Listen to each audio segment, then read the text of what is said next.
2026 সালে সবথেকে ডিমান্ডে থাকা 5টা স্কিল।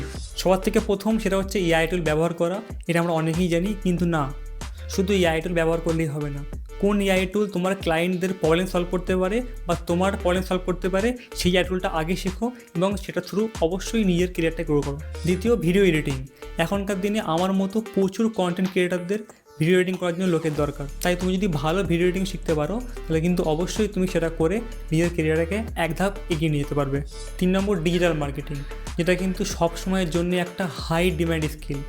এটা শিখলে কিন্তু তুমি নট অনলি ফর ক্লায়েন্ট, তুমি নিজের জন্য অনেক কিছু কাজ করতে পারবে, যেমন নিজের জন্য কাস্টমার নিয়ে আসা, নিজের জন্য মার্কেটিং করা, সেটাও কিন্তু পসিবল। 4 নম্বর, কন্টেন্ট রাইটিং। আগে কন্টেন্ট রাইটিং করতে গেলে গ্রামার অনেক কিছু জানতে হতো, কিন্তু এখনকার দিনে কন্টেন্ট রাইটিং করার জন্য কিচ্ছু লাগবে না। ভালো করে এআই টুলটাকে রিসার্চ করতে পারলে কিন্তু কন্টেন্ট রাইটিং করা সম্ভব, এবং এখনও কিন্তু এর ডিমান্ড হাই। এখনও কিন্তু প্রচুর লোকে কন্টেন্ট রাইটিং করছে এবং তার থেকে হিউজ পরিমাণে ইনকাম করছে। আর 5 নম্বর হচ্ছে সেলস আর কমিউনিকেশন স্কিল। যে ভালো করে কথা বলতে পারে, কোনো কিছু সেল করতে পারে, তার ডিমান্ড সবসময় থাকে। এর মধ্যে কোন স্কিলটা তোমার কাছে অলরেডি আছে, তুমি অলরেডি জানো, কমেন্ট করতে অবশ্যই ভুলবে না।